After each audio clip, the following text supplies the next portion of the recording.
The winter of 2004 bit deep into the White Mountains of New Hampshire. It was the kind of cold that stole your breath and turned the air to frosted glass. Route 112, particularly the stretch winding through the dense, snow-laden woods near Old Man's Gulch, was a desolate ribbon of asphalt known for its isolation. Locals called it the Silent Mile because cell service died out, and often so did hope for anyone who strayed. It was on this isolated stretch, around 7:30 p.m. on a frigid Monday, that Sarah Jenson vanished. Sarah was a 21-year-old nursing student from Massachusetts, seemingly focused and driven. But in the days leading up to her disappearance, her life had taken an odd, unsettling turn. Friends recalled her becoming withdrawn, glued to her phone for hushed, intense conversations. Her credit card showed unexplained cash withdrawals, large sums from ATMs hours away from her university. She'd sent cryptic emails to professors claiming a family emergency. She'd packed a bag, but hadn't told anyone where she was going. It was the behavior of someone under immense pressure, or perhaps someone making a desperate flight. The last person to see Sarah was a passing motorist, a local man named Butch Atwood, who stumbled upon her vehicle, a black Saturn sedan, seemingly abandoned. The car was angled oddly against a snowbank, its windshield shattered, not from the crash, but from an older spiderweb pattern, almost as if something had violently impacted it days before. Steam billowed from the hood, yet the engine hummed. Butch, a good Samaritan, pulled over. He saw Sarah, seemingly unharmed, standing near the driver's side door. "Everything all right?" he called out, concern etched on his face. Sarah looked agitated, her eyes darting nervously into the surrounding dark woods. "Just waiting for a tow truck," she called back, her voice tight. "I've already called them." Butch, despite his gut feeling that something was wrong, saw no reason to press. He drove off, heading home, unknowingly becoming the last confirmed witness to Sarah Jenson's presence. Within minutes, a state trooper, driving a routine patrol, came across the same scene. The Saturn was still there, headlights cutting eerie beams into the falling snow. But Sarah Jenson was gone. The car was locked. There were no footprints leading away from the vehicle in the fresh snow that had begun to fall, none that made any logical sense. It was as if she had simply dematerialized.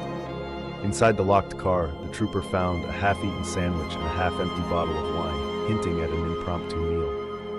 More disturbingly, a small, hastily scribbled note lay on the dashboard. It contained only a series of seemingly random numbers, 44.112.71.32. They meant nothing to the officer.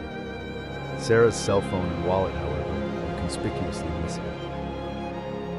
When Sarah's frantic family arrived hours later, their grief was compounded by confusion.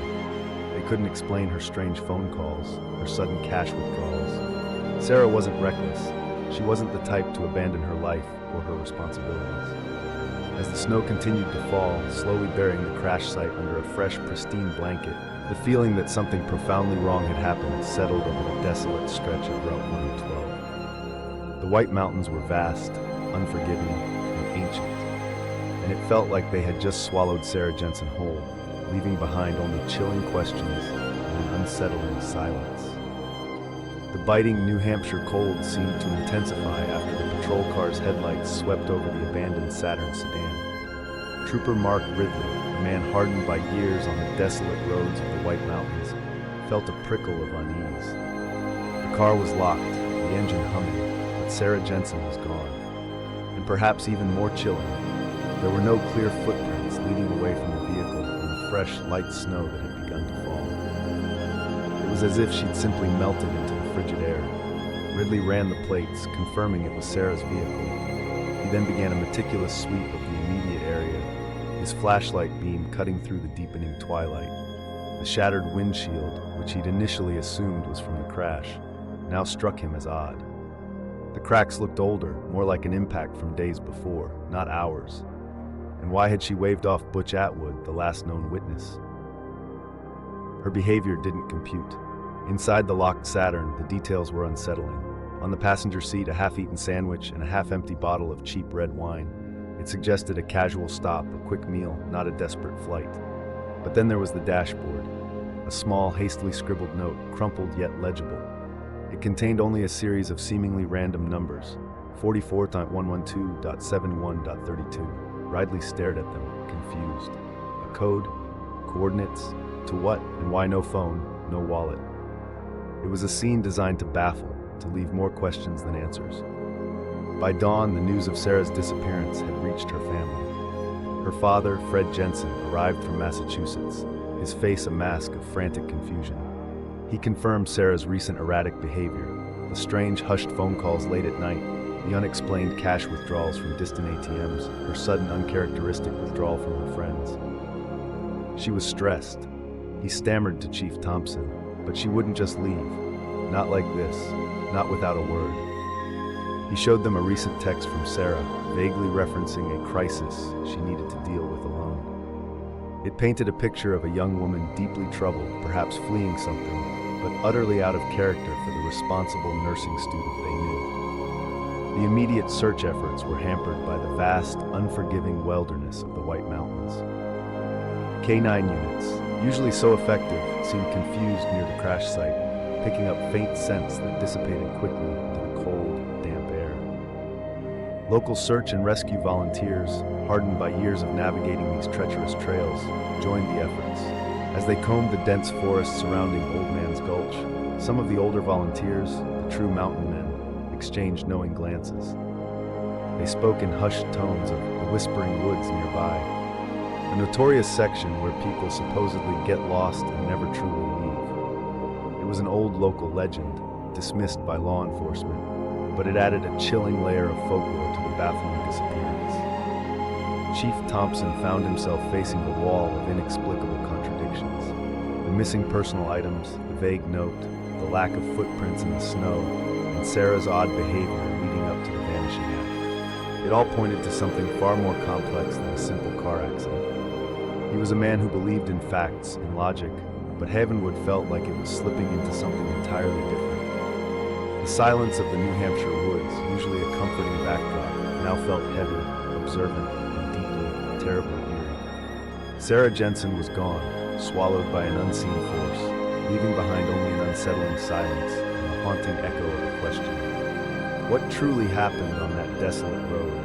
The days following Sarah Jenson's disappearance bled into a week of agonizing uncertainty. The initial search, despite its intensity, yielded nothing. The vast, unforgiving wilderness of the White Mountains, draped in its fresh blanket of snow, seemed to mock their efforts. What had initially seemed like a blessing for tracking now became a curse, quickly burying any potential footprints or clues beneath pristine, untouched white. Hundreds of volunteers, alongside state troopers and specialized K-9 units, combed every inch of the desolate stretch of Route 112 and the surrounding forest near Old Man's Gulch. Drones, equipped with thermal cameras, swept the frigid landscape, their silent hum the only sound for miles. Yet, Sarah remained elusive. It was as if the mountain itself had opened up and swallowed her whole, leaving no trace.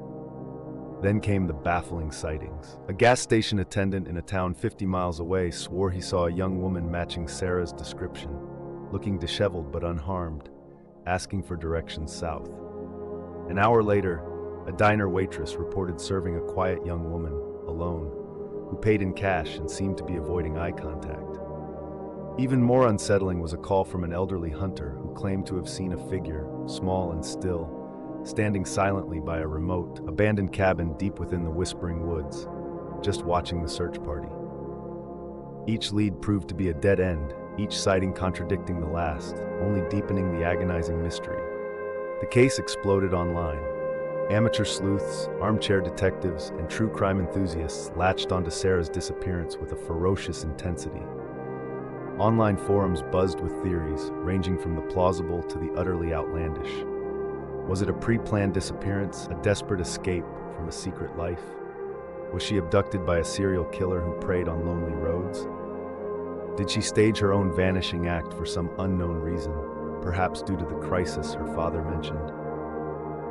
Some of the more fringe theories began to connect Sarah's disappearance to local supernatural lore, whispering about ancient entities in the White Mountains, or the legend of Old Man's Gulch itself, a place where, according to some tales, the boundary between worlds was thin. These theories, though dismissed by law enforcement, added another layer of chilling intrigue to the already bizarre case. The digital noise surrounding Sarah's fate became a chaotic symphony of speculation, fear, and morbid fascination. Through it all, Trooper Mark Ridley, the first officer on the scene, carried a quiet, persistent unease. He'd replayed that night 1,000 times in his head. The abandoned car, the lack of footprints, the strange note. But there was something else, something he hadn't mentioned in his official report, something he couldn't quite shake. When he'd first approached Sarah's car, he'd noticed a faint, almost metallic smell in the air, a scent like ozone or burnt electronics, but mixed with something else, something primal and earthy. It was subtle, fleeting, and utterly unidentifiable. He'd chalked it up to residual fumes from the car, but it had gnawed at him, a tiny, inexplicable detail in a case full of them. The widespread search continued, the volunteers growing weary, the media attention slowly began to wane. But the wilderness of New Hampshire held its secrets close. Sarah Jenson was gone, and the strange, dark, and mysterious circumstances of her disappearance had turned a simple missing person case into a haunting enigma, a ghostly trail leading deeper into the heart of the White Mountains and the unknown. And for those who knew the truth, a chilling feeling began to settle. Sarah hadn't just vanished, she had been taken. Months crawled by in the New Hampshire cold. The active search for Sarah Jenson had been officially scaled back, the relentless wilderness having seemingly claimed her. The initial frenzy of online speculation had quieted, though her face, with its hauntingly enigmatic expression, still popped up occasionally on missing persons forums. But then a new, chilling development ripped the case wide open, pulling it out of the realm of the ordinary and into the truly bizarre.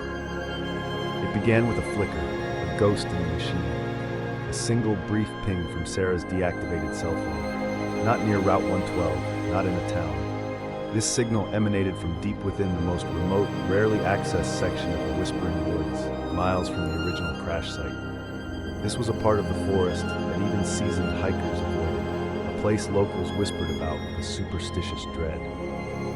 Chief Thompson, though skeptical of anything outside strict police procedure, couldn't ignore it. A new, desperate search was launched, targeting this specific, eerie location. The new search party, smaller and more specialized, pushed deeper into the dense, ancient woods. The trees here grew unnaturally close, their branches gnarled like skeletal fingers. The air felt heavy, and the silence was profound, broken only by the crunch of boots on frozen leaves. And then they found it. Not Sarah, but a structure. A primitive, freshly built stone cairn, roughly waist-high, standing eerily silent amidst the towering pines. It looked ancient, yet the stones felt recently placed. Inside, carefully folded, they discovered Sarah's tattered nursing uniform jacket. It was unmistakable, the school emblem still visible, though faded and stained with what looked like dried mud. But there was something else, something deeply unsettling. Next to the jacket lay a small, intricately hand-carved wooden bird. It was smooth, dark, and perfectly formed, unlike anything Sarah was known to own or create. No other personal items, no phone, no wallet. Just the jacket and this strange, unsettling token. As the searchers processed the discovery, a new layer of dread settled over them. Several reported hearing faint, unsettling whispers, carried on the frigid wind, always just out of earshot. Others swore they heard distorted, non-human sounds like a low, guttural humming echoing from deeper within the forest.